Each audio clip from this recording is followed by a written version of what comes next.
This is a D6 generation pip. Bite-sized content for a busy gamer. Sometimes featuring Craig, sometimes featuring Russ. Hey, what about me? Oh yeah, and sometimes featuring Raef, Hollywood Granger.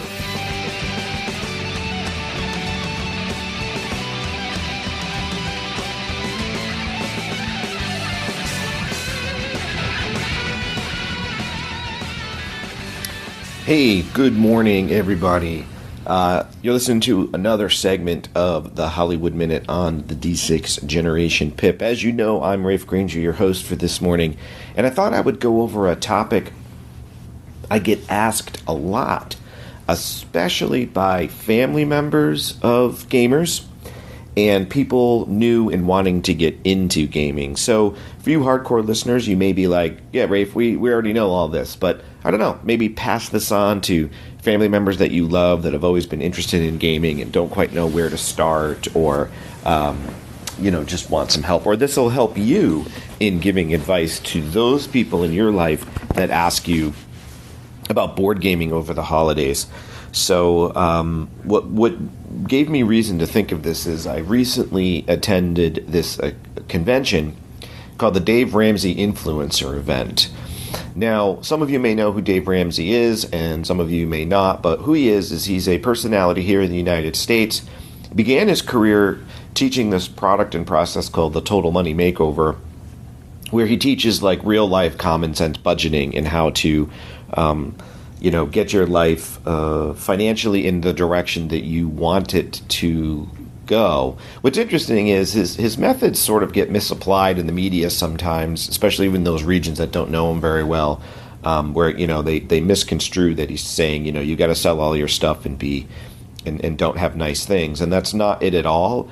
He just tells his personal story, which is a really interesting story. I won't go through it here, but it's all about buy what you want, buy it in cash, don't use credit, because if you don't live with credit, then you have true freedom. But he's like, yeah, have nice things, just figure out and earn money and how to have nice things. So anyway, he also has another couple business lines, if you would, and one of them's in the business sphere, and he decided out of the graciousness of his heart to gather what he was calling influencers. There's about 60 of us, and it was a fully paid convention. All the food, price of the entrance fee to the convention. I just had to pay my way here in Tennessee and book a hotel room. And I didn't really know what to make of it. It was invite only, and I didn't even like the term influencer. I don't like that term. It made me think like I was some unboxing video YouTuber or something. But I knew once we got here what he meant. What he meant was, I was surrounded by fellow coaches, pastors, financial coaches, relationship coaches, business coaches. And what he meant was we have the opportunity to change and affect people's lives for the better. And he just wanted to show gratitude for that and to thank us all for that and to support us as his way of giving. And because he knows we reach a lot of people. And it was just really kind of neat to be surrounded by like-minded individuals, and it was really inspiring. Now, you may be wondering, Raef, why are you talking all about this in the Hollywood Minute on the gaming podcast? Well, there was a lot of people that had YouTube channels and YouTube followings in their space. They were really neat. There was the warm-up person for Ellen, and he has a blog on being a dad with his wife and being a mom. The name of it's escaping me right now. I didn't get to talk to him that much, but I think he has something like 500,000 viewers or something like that. And there are other people that had 100 million listeners to their podcast, and so some really big heavy hitters. And it got me to thinking about not only my day job for business coaching, but also, how can we help? How can we be of service to others? And it came up with this segment because people would say, Raef, do you have a podcast? And I'd say, oh, well, I have a business podcast with about 100 people who listen. But I have a gaming podcast where I have a lot more people who listen, and that's really fun, and it's just such a great community. And and I would share to them about my passion for gaming, and then that would end up, and they would ask about gaming, because some of them knew about gaming, some of them didn't, and so we'd have conversations about gaming. And that led to this idea for this topic, as well as one of my daughter's best friend's mother has an older daughter who's recently gotten into gaming, and she said, "Hey, Raef, I want to buy my eldest daughter, some games. Could you make some recommendations?" As she knows me as the local game authority. So then I thought, what the heck? I'm going to make a really cool segment. So this is called Gaming Tips for over the holidays on what to buy and what games to maybe look forward to playing with family. And I've broken it up into 3 segments. I've broken it up to I have little kids. I've broken it up to I have middle schoolers to adults. And then the third category is I'm an experienced gamer. And but I might not have family members that are experienced gamers. And so here in the United States, we're coming up on the holidays of Thanksgiving and Christmas. And what's really cool about that is it's a time for us Americans to slow down and spend some time with family.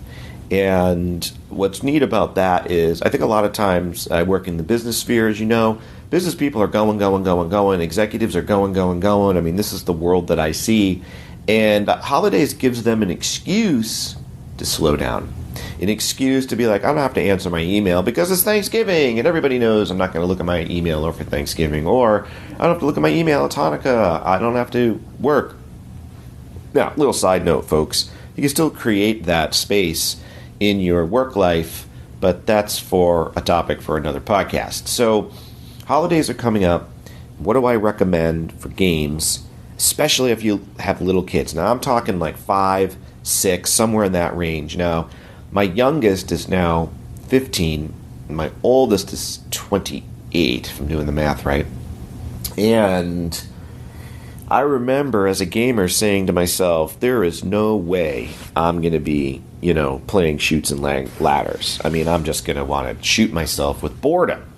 And so I went on a quest to find games that I could play with little kids, that little kids would understand and really be able to play, not just move pieces around or not where I'd have to, force them to, not force them, but where they would just randomly move pieces.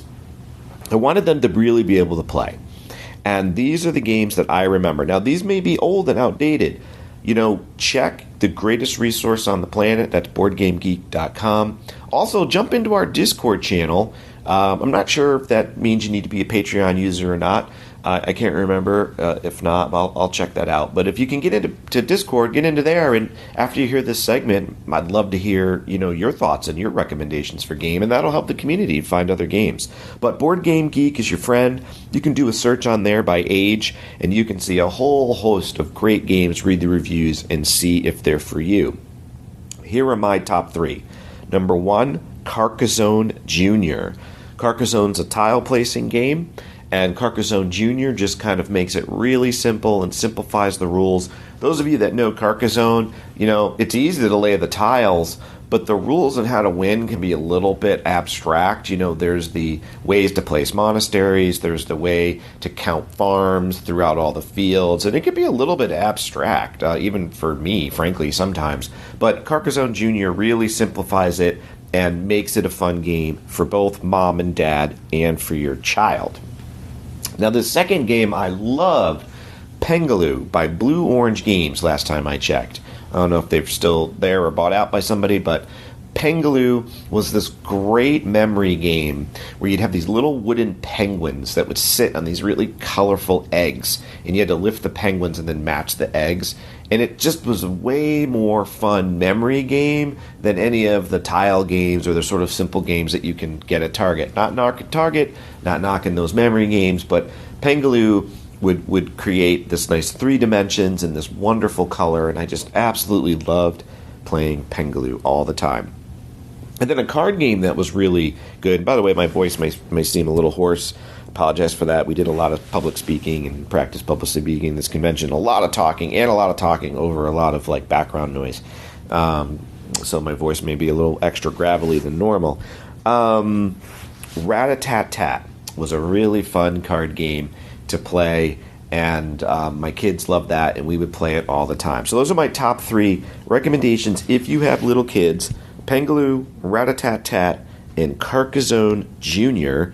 And again, Board Game Geek is your friend, or let's jump in the Discord channel and have a chat, and there'll be some other recommendations.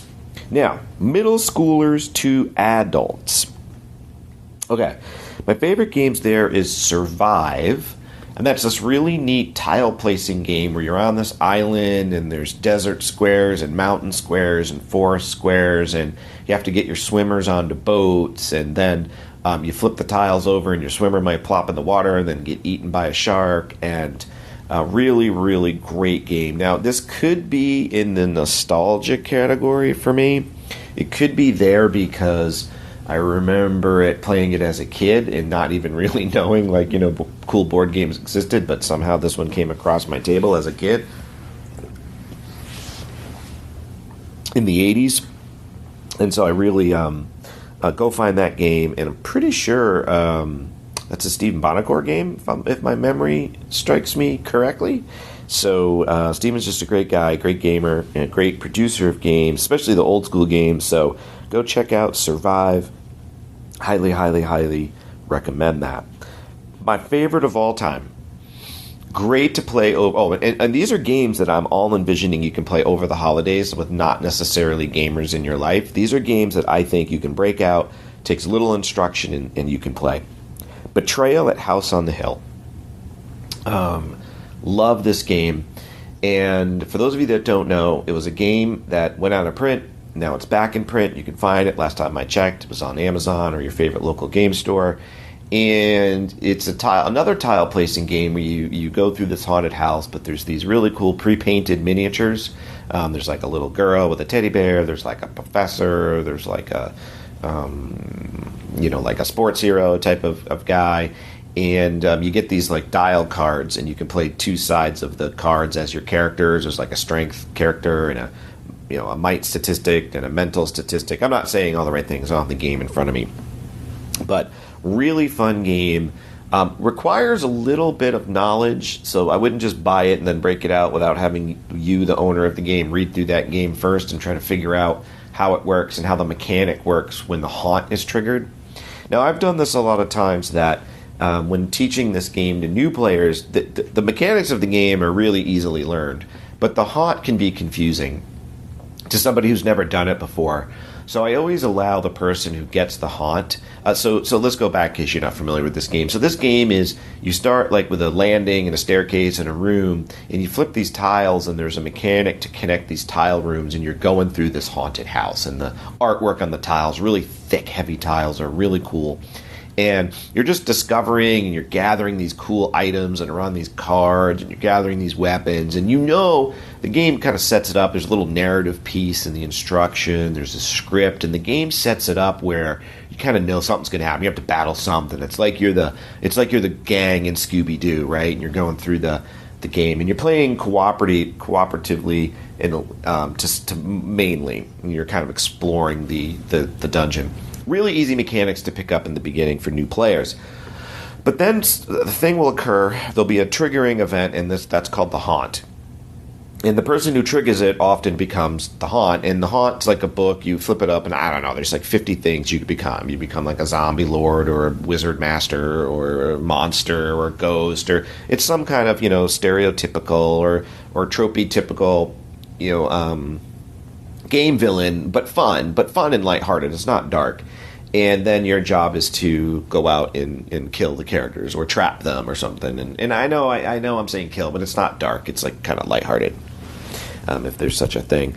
And so, when killing's involved, but you get the idea, right? It's a Scooby-Doo episode. And then, but it can be a little bit confusing, I think, if you're brand new to gaming, if this is your second board game of this genre that you've ever played and you get the haunt. So what I often do is I'll say, hey, anybody who gets the haunt and doesn't want to be the haunt, I'll volunteer, and we'll switch places, and they can play my character and I'll go ahead and run the haunt. So that's a good little tip if you do break out Betrayal and House on the Hill. I mean, this is a favorite among middle schoolers.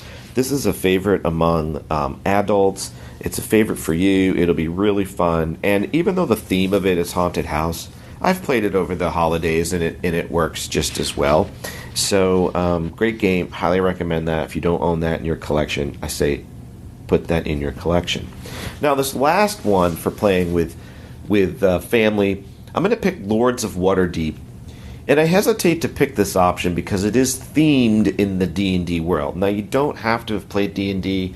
Your fellow family members never have to have played D&D. They don't have to know anything about D&D to play the game. The mechanics of the game are really, really, really fun. The theme of it could be, I don't know, a Renaissance mercantile or something like that, and it would be really fun. It's a great Euro game. Even people that tend to not like Euro games will like Lords of Waterdeep because it's not that punishing of a Euro game where you've got your whole turn. Most people who don't like Euro games, hardcore ones, are you get your whole turn planned out, and then the person before you moves on to the very space that you wanted to move, and now your whole turn's messed up and you feel frustrated. This game does not have that mechanic. There's 2, 3, 4 things that you can always do that'll advance your game, and they're not hard to think about, and so that always makes it fun for this game. So I am going to recommend Lords of Waterdeep, even though it has a D&D theme to it, because you just don't need to know the D&D theme to have fun. But I do want to caution you, there are some people that, if they're not gamers, now remember, the thrust of this is how to play board games with your family over the holidays that are interested.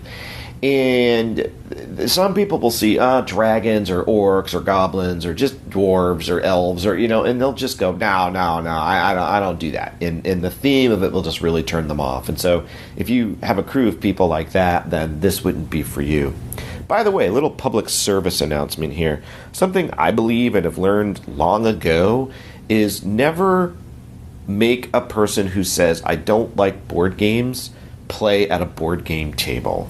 Nothing will ruin it for you and for them and for your fellow players when they say, I don't like playing board games. Trust their opinion.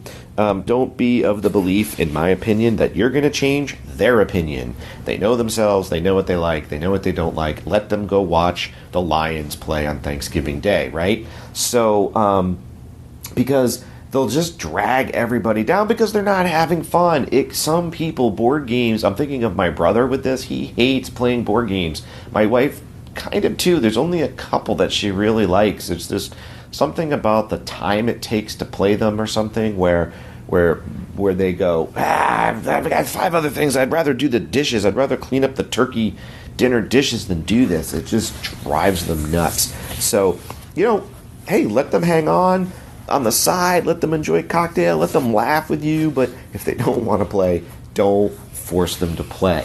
That's public service announcement number 1, both for you and for them and the fellow players. Also,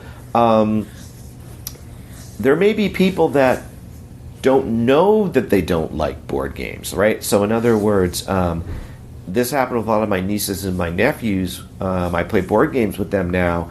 They never said, I don't like board games. It was more they're like, I'd say, hey, you want to play Power Grid? One of their most favorite games.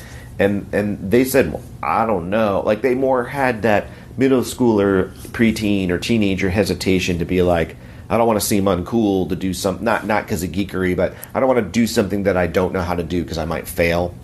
And that's different if you want to encourage them into a game, right? So if they're adults at the table that are like, oh yeah, I've never played a board game really like this before, but I'm kind of interested. That's different. Bring them in, especially with these more beginning games, and encourage them to play. You can nudge them a little bit towards the table, and I've had good success with that. Second little pro tip, and this also can cause quite some conflict, but when I teach a game, I try to, number 1, I get familiar with the rules. I do that by reading the rule book, but even better, you know what I do? I go out to my fellow influencer, I'm going to use the term that was here, Rodney Smith over at Watch It Played. Guess what? I watch an instructional video and brush up on how to play the game, man. Nobody explains those game better than Rodney on Watch It Played, and if you're lucky, he did the game that you're looking to do. Him or somebody else on his channel. And hey, there's plenty of instructional game video content makers out there, and go support them if you have your favorite one. But you, number 1, you brush up on the rules so you're not sticking your nose in the rule book. Nothing's worse than sticking your nose in the rule book, okay? Yeah, okay. How to set up a game, that's different, because you can have it all set up while people are milling around. But, during the middle of a game, you trying to figure it out, nothing will kill the vibe sooner than that. So, get brushed up on the rules. You don't have to have them memorized, but you got to be pretty familiar with them. public service announcement number 2, if there's a rule and you think it's not going to be too game breaking, man, just make it up and skip it. If you're like, I'm not sure if we can, let's say you're playing House on Betrayal Hill and you got to move 3 spaces and you're like, I'm not sure if I stop if an encounter occurs. Just make it up. Be like, an encounter occurred, we're going to stop, can't keep moving. And then look up the rule later. Most of the time, your players aren't going to care. Where I was going with that is the way I like to teach a game is I like to set the game up, give people what the general mechanics are. You're going to move through the house, you're going to reveal tiles, you're going to gather weapons, and we're going to encounter a monster that we all have to defeat together. And here's how you win. We win by defeating the monster or exiting the mansion or whatever it is. And that's it. And I say, okay, let's go. And then I let people ask me questions that are on the top of their minds. Now, I'm going to warn you. There are some types of players where this method of rules instruction drives them absolutely crazy.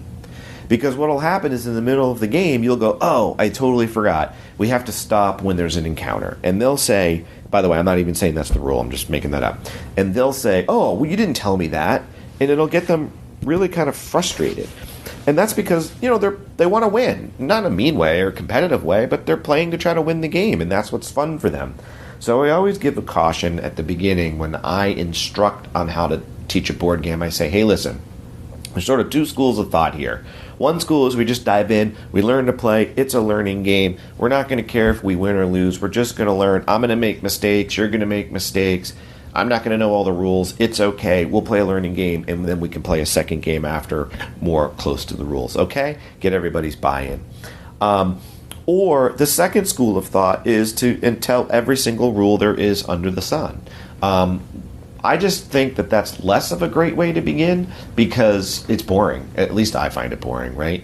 The person setting up the games, going through every single rule, is very detailed. All that really pleases, in my opinion, is the one person that likes to know every single rule before they start. So, and those typically tend to be in the minority. I don't know. That could just be who I game with or what circles I game in. But that's my 2 cents. So I just sort of let the one person that wants to know every single rule be a little frustrated with me, and then we plow through the game, and it makes it more fun for everybody because it's faster. So that's just my 3 cents on that. Okay, so top 3 games to play over the holidays or to buy for gamers that don't know much about games but want games: Survive, Betrayal at House on the Hill, and Lords of Waterdeep.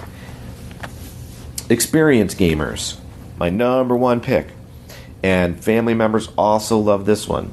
Wingspan. I love the game Wingspan by Stonemaier Games. Highly recommend it. And it's a great family game. I played this one with my nieces and nephews over the holidays. They really like it. But I only introduced them this game once I knew they really started to get into board games. They really look forward over the holidays for me to break out the board games. Now, surprising to me is I broke out Power Grid. And they love it. Now, these kids range typically in age now from like 14 to 16, going on 17, and they just have a blast playing Power Grid. And what really surprised me with my nephews, one of my nephews is like my son. He's very athletic, and I just thought he wouldn't really have the attention span to want to sit down. He'd rather be out shooting hoops or tossing a football. He loves this game, Power Grid. So that's another thing too. Is don't prejudge, somebody. Don't be like, oh, they all they do is talk sports. They're not going to love board gaming. That's stereotypical, and I'm guilty of it too. And trying to picture like who's a gamer, who's not a gamer. This is what I'm saying. Let's say you met somebody at a party and they're like, they're like, oh, I'm an IT. They're a computer nerd. Like, oh, well, they must love games. Well, that might not be true at all. And, somebody walks in and they love football and you think, oh, they're not going to love games. They just really like sports, and that's not true at all. So definitely keep an open mind as to that. And I was pleasantly surprised that my nephew liked Power Grid because I just didn't think he'd like the theme of it, frankly. But he did, loves it. So Wingspan is for experienced gamers, and by that I mean the theme's a little bit, the theme is birding, but the mechanics of it are a little bit more intricate. But for people who like games, they really love Wingspan. Now, a little pro tip on that. It comes with this fantastic tower that looks like a birdhouse that you roll your really cool wooden dice through. Well, we play that game so much that we burned the legs out on the tower, and the tower got a little floppy. And no anger over Stonemaier games at all, man. That was some thick cardboard. I don't have any complaints with that at all. But we just used it so much that the tower got a little weak. And also, a little side note, that game's got great board control. I love the little tins and the little plastic cups, although they have this frustrating thing where you get these little food tokens that are these little cardboardy food tokens, and there's like a plastic tin for each one, but one plastic tin I have to double up. For whatever reason, that just drives me nuts. But the extra one wouldn't fit, I don't think, in the box. But great board control. And as I'm talking to you about it, I'm kind of nerding out about it. And I think there's an upgrade packet to get little wooden tokens for the food tokens and stuff. I think I'm going to look into that. I don't know if it's sold by Stonemaier Games or if it's an aftermarket third-party product. But if anybody knows that and wants to throw it in the Discord channel, man, let me know.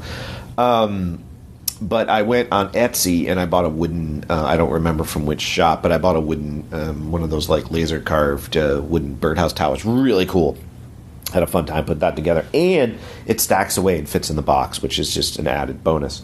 So can't talk about Wingspan enough. And that's my story there. Okay, Power Grid. And I think that's a Friedman game, and I might be pronouncing that wrong. I can picture the cover, this really cool Art Deco style, and you run power plants using these really neat, colorful wooden pictures. And it sounds super boring, right? Running a power plant, how's that fun?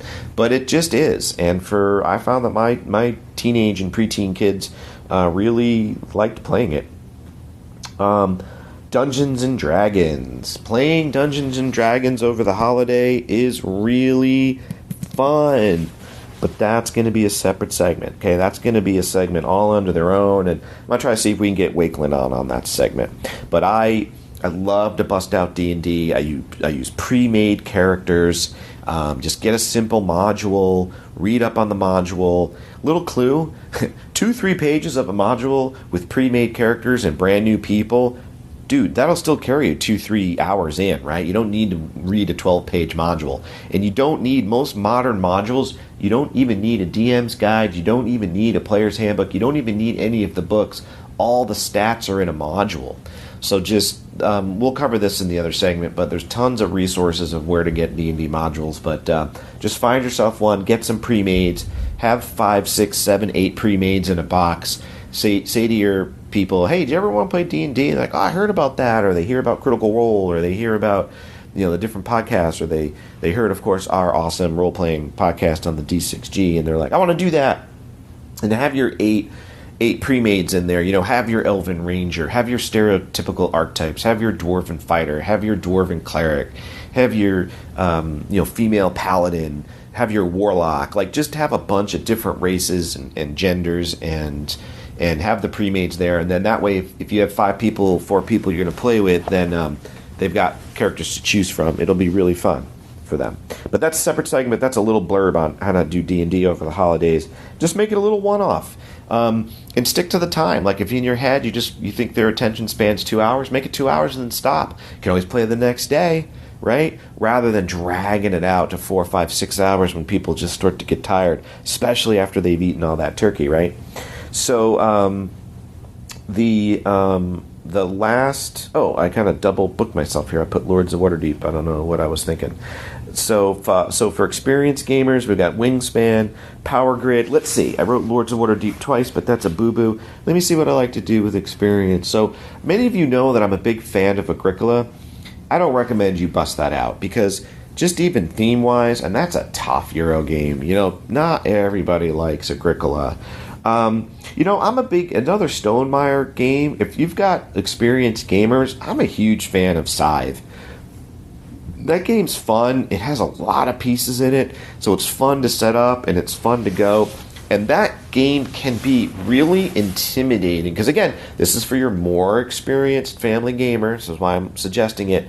And I recommend, if you're going to host it for the holidays, then you bone up on the rules, watch that instructional video so you can really do smooth. But that's one of those games where the board and all the little pieces and chits on the board and everything on the board explains everything about the game. It's all there in front of you. You don't have to jump back and do a rule book. So I'm a big fan of Scythe. Plus, it's an expansion game with some combat, but it's not your typical expansion game with combat. I find the combat's not as frustrating or angering than it can be in a lot of games. And also, it can be... so in other words, it's not as frustrating. You don't want to pound your fists on the table where you've spent all this time building up all these armies and then you get crushed. That can just leave you feeling a little demoralized, and I just think the game Scythe does not do that. What else? You know what I'm going to put? I'm going to put Scythe/Dune. Dune is a new game. I know nothing about the Dune universe, and that's a fun Euro-style game. Pretty quick to play. Again, I think for experienced players, and also for experienced players, because the board's not that sexy. Like, you walk by Scythe and you're not a gamer, you're going to be like, what are you guys doing? Oh my gosh, that looks awesome. Somebody walks by Dune who's not a gamer and they'll be like, meh, whatever.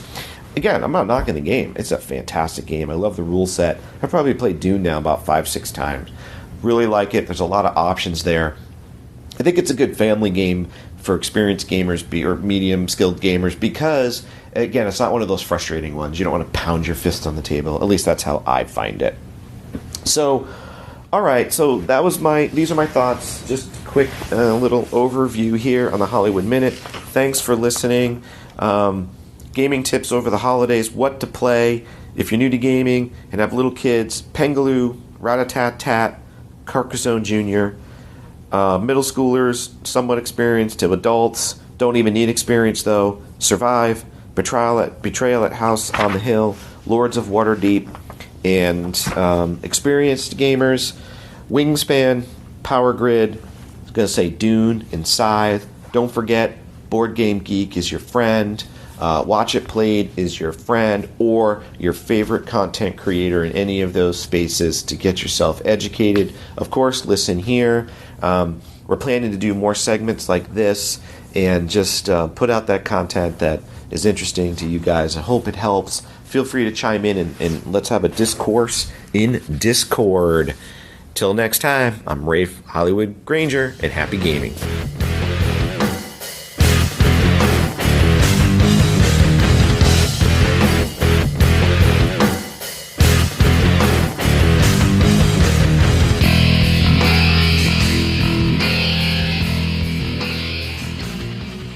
Achievement unlocked! You've made it to the end of another D6 Generation episode, the podcast whose humor has universally been acclaimed as not too horrible. Please let us know what you thought of the show by emailing us at info@d6generation.com. If for some inexplicable reason you actually enjoyed this show, you can help others find out about it by leaving positive reviews on iTunes. Thanks for listening, and happy gaming.